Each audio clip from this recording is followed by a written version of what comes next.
So I've watched episode 1 of this show, and I have to Okay. say, I sat here absolutely laughing my head off. It's so funny, Oh, particularly good. the stuff that comes around you. Before I kind of delve into it, tell me about the pitch. What was the pitch to you from the guys behind it? Because it's a very unique thing. So I can Yeah. So imagine. the pitch to me was David Burnett is a friend of mine, produces White Lotus. We've done some stuff together before, and we kind of have the same comedy sensibilities. And Lee Eisenberg and Gene Stupnitsky, creators of The Office, all got on a Zoom and said, "Hey, we have this really kind of original, inventive idea, and it's kind of not an experiment, but it's like how we want to do something in the vein of Truman Show, where you populate this, you take the backdrop of jury duty, right? Serving jury duty over the course of 3 or 4 weeks, but it's all fake. And one celebrity, you would play whatever version of yourself you want to play that you think is funny. A bunch of other actors who are unknown, but really gifted improv artists, and one person who thinks the whole thing is real. And at the end of the reveal, we lift the curtain and tell them that it's fake. The biggest thing that they stressed to me was, we are not pranking this guy. It's not a prank show. We're not humiliating him. We're not making him embarrassed or feel uncomfortable. We're creating a hero's journey for this man. And through the course of serving on jury duty, and we're surrounding him with these kind of wild scenarios that start to occur, and these crazy, wacky characters. And hopefully by the end of it, if we did our selection process correctly and finding a good candidate for this, he becomes the leader that unifies all of us together at the end. And that's exactly what happened. And it's a miracle that we pulled this off. Yeah, because the character Ronald, straight away, I mean, it's not a character, it's him, but he comes across as such a lovely person at the beginning. Great, pure-hearted. And I like one of your first interactions where you talk about Sonic and the fact that, obviously you're playing a version of yourself and you get to talk about Sonic, and he said, "Oh, I haven't watched it because I heard it's crap." But that's such a great kind of improvisational kind of. Oh, and then because you have to be adaptable, like, to whatever he's going to do, right? That's the big thing that was the exciting element of it, which is, you don't know what if he's going to know who the hell you are, first of all. Second, if he's going to be like, a super fan of yours, or if what's going to make him laugh, what's going to make him feel uncomfortable, anything. So you had to be able to be nimble. All of us did, and pivot when needed. And everyone had, there were scripts. There were 7 scripts, but no dialogue. It's like, okay, the hero, we kept calling it, the hero comes in, we make sure that he sits here. We leave the seat next to him open, and here's how we do it. James is going to sit next to him. Someone's going to come ask for a photo, blah, blah, blah. So it's all beats and scripted scenarios that happen that we push over the course of 3.5 weeks. That's where the comedy comes from. Now you can, what the dialogue is between you and Ronald, or you and the other players, is something you can discuss beforehand and say, there's no specific dialogue, but we're like, okay, what would be funny here? And then it's just like, you get one take.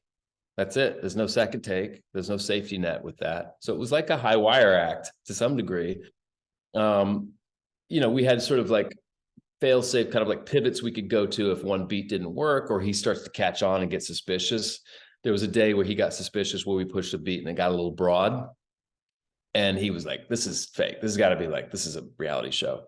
So the rest of the day, for 5 hours of jury duty, we sat there and listened to the prosecutors or the lawyers drone on in court, and just had the most boring day to disprove his suspicion, because he started to catch on. So then Jake, the director's like, okay, guys, pull it back. Just pull back, take a nap, fall asleep, like, and we'll just cut that out in the edit when we put it all together. It's incredible. And I know you've done comedies before, but I wonder, obviously from your background, you've probably done improv before, but I wonder how much your experience on Anchorman probably helped a little bit with this, because you're around so many people, Ferrell, McKay, and then obviously Steve Carell and all those guys who have done it before. That was probably a good, if you're going to go to a class, that's probably a class to go to for improv, right? I'm so glad you brought that up, because I thought about that experience and those people all throughout this experience on jury duty. And my big takeaway from Anchorman 2 and working with McKay and Will and Steve and Paul and all those guys was how the real gifted improv artists know that it's not about being the funniest of the group. It's not about being the loudest voice or wanting, it's like a competition to fight for the microphone and the spotlight. It's how generous these guys are. And not only just generous in setting each other up for jokes, like it's they know that it's a better, the whole thing is better if they're speaking the same language, and Will say something on purpose that's not a joke, that's not the punchline, but he'll know that Steve is knowing where he's going with it, right? And so Will set Steve up, and Steve will knock it out of the park, or vice versa. So this sort of marriage of like understanding where the other person is going with the comedy bit without saying it right out, right? It's like, you kind of compliment each other that way. And there were plenty of moments in this where I would, without even Ronald around, I would sit next to one of the other players, and knowing that he would know that the camera's on us, and I would say something to kind of create a beat, create a moment of, and then you trust that the guy is going to get where I'm going with it. And then he kind of takes the baton and does his bit in it. So that was my experience on Anchorman was huge I was always on my mind when we were doing jury duty. It was like, okay, how do we, I don't know the rules of all of it still, all the yes but it was really, watching those guys work and how they complemented one another. I kept that at the forefront of my mind as we were filming this. But of course, like with Ronald, you're not improving. I mean, you are yourself. He just doesn't know you're doing it. Yeah, and I guess also for you as a performer, you've been able to get into various different genres. You've done your rom-coms, you've done big movies, you've done things like The Box, which are a bit quote unquote out the box, all that kind of stuff. When you get something like this must be good in terms of keeping you on your toes as a performer, because you're stepping out of kind of a studio film or all that kind of stuff. When you get to do this, it must be very freeing for you, particularly as you get to play a kind of an alternate version of yourself in some respects. Well, that was exciting too. I mean, that's not lost on me. I got to basically send myself up and send up, entitled Hollywood through this character portrayal, which is a character portrayal. I'm James Marsden, but I'm not really him. I'm the self-involved, egocentric, too cool for school. I'm above this. I'm an actor. I can't be, caught in a room with a bunch of people who, anyway, it was my way of, that was exciting to me, to be able to make fun of those actors that think they're too good to do jury duty, or too good to be sequestered in a hotel with like normal people, right? Yeah. So it was a way of satirizing those people that do exist out there. yeah, absolutely. I have to say, I did love the X-Men line when you come out of the thing in episode 1, where I think you say something like, "Never start with X-Men." Right. That's so fast. And there were moments I'm like, I hope the audience is going to pick up what I said there, because there are moments it was difficult to always have the right camera, on you. Sometimes they had to use surveillance video, and the audio wasn't great. And there were moments I'm like, oh, they should put subtitles in for that. But I'm glad you picked it up. It was you never lose that. And you do go into each day. We would arrive at court early, like 6 a.m. and go over the day's beats that we're pushing.